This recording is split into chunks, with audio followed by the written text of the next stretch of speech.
Video games are home to some of the most evil and diabolical corporations of all time, but few reach the abhorrent levels of the Umbrella Corporation. Umbrella is typically in the background of the Resident Evil franchise, with their actions setting the scene for the actual stories of the game, but rarely are they ever the focus themselves, which is why in this video, GameRanks presents a rapid explanation of Umbrella to quickly and succinctly explain their history, motives, and their ultimate fate. Note of course that this video will go into deep spoilers of the Resident Evil franchise, so viewers beware. So, let's start at the very beginning. It all began in the 1960s, when Lord Oswell E. Spencer, Sir Edward Ashford, and James Marcus founded Umbrella based on their discovery of the progenitor virus. The progenitor virus was a virus found in a flower called the Stairway to the Sun. It was found in West Africa and was worshipped by a tribe of people known as the Nadi Paya, due to it being used as a way to choose those worthy of being their leader. You see, the legends state that those who survive eating the flower, thereby contracting the virus and obtaining superhuman strength and abilities, would be considered their leader. So, with the flower production locked down with laboratories built in Africa, and Spencer having his own fancy mansion that serves as a cover for his own laboratory up in the Arklay Mountains, Umbrella is officially in business, disguising their research into the progenitor virus with the front of being a legitimate pharmaceutical corporation that sells consumer products and cosmetics. Our business is life itself. Umbrella's ultimate goal was to completely change the face of war and be the sole profiteers of its new form. They would develop bioorganic weaponry, or BOWs for short, utilizing hosts of the progenitor virus as superpowered mutated monsters. That was Umbrella's ultimate goal, but it wasn't Spencer's. Spencer wanted to create a new breed of humans, along with making himself immortal and rule over them like a god. Point is, Spencer's a crazy power-hungry madman who's using Umbrella and the research it's conducting to fulfill his own power fantasy. And to that end, he sets up Edward Ashford to be accidentally infected by the progenitor virus, killing him, and then he sends Marcus away to be the director of Umbrella's executive training center so that Spencer is in a position to have full control over the corporation. All while this is going on, research is being done on improving the progenitor virus to make it more stable, eventually leading to the development of the T-virus. Thus came the beginning of the virus that's really at the core of the Resident Evil series.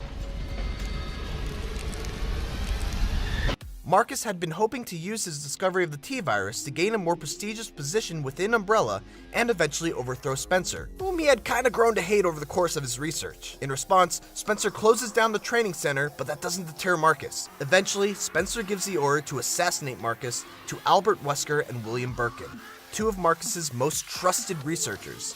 Over the next 10 years, Birkin would take over Marcus's research on the T-virus, making him a big player in Resident Evil 2.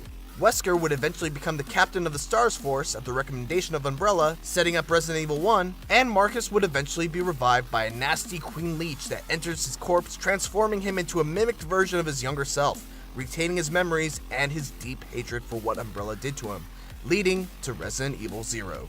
Speaking of Wesker, let's spend some time going over one of the most important key figures of the Resident Evil franchise. So remember how I mentioned before that Spencer's ultimate goal was to create a new breed of humans and rule over them as a god? Well, Spencer started up what was known as Project Wesker to find those fit to ascend to that new breed of humanity. He would kidnap children of all races, born to families with great intelligence, and then brainwash the kids to better fit his image. All of these kids would be given the surname Wesker, and then they were closely monitored by Umbrella as they grew up. The eventual goal of this was to administer the progenitor virus into these select few outstanding individuals to create Spencer's idea of an ascended human, let's say.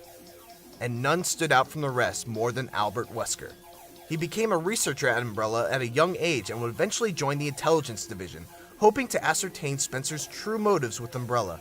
Then came the Mansion incident, the T-virus outbreak at the Arklay Mountain Research Facility, which ultimately culminated with Wesker getting impaled by the Tyrant, presumably killing him, but it actually activated a strain of the progenitor virus that he had in his system, granting him superhuman abilities. After learning of Spencer's true goal, Wesker kills him, and then decides to take on Spencer's will for himself. That right is now mine. We kind of glossed over the Ashford family and the events leading up to Code Veronica simply because the story of the behind-the-scenes stuff at Umbrella is so complicated with so many moving parts.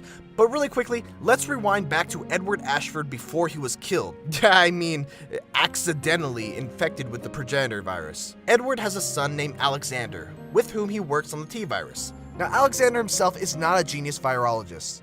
And when his father dies, he's kinda left in a bad spot with his family name losing its reputation and his lack of knowledge in virology preventing him from continuing his father's research. So, he uses DNA from the embalmed corpse of Veronica Ashford, a great ancestor of extraordinary intelligence, and creates 2 clones, Alfred and Alexia. Alexia in particular is a genius who becomes a chief senior researcher at the mere age of 10 and is the main driving force behind the T. Veronica virus. If you've played Code Veronica, you know what happens from here. The outbreak in Raccoon City and subsequent destruction pretty much spelled the end for Umbrella, but it wouldn't be long before their work was continued by another evil corporation. And that's pretty much a rundown of the major players at Umbrella. Once again, by the very nature of this video, we've glossed over a lot. But hopefully this video has helped give you a better understanding of what Umbrella was all about and provided some added background that you might have missed out on while playing the Resident Evil games. Hey, thanks for watching, guys. If you enjoyed this video, why don't you consider hitting that subscribe button right there for more rapid explanations just like this one, along with tons of more awesome videos that we produce daily, right here at GameRanks. I've been your friendly neighborhood Spidey, and I'll see you next time.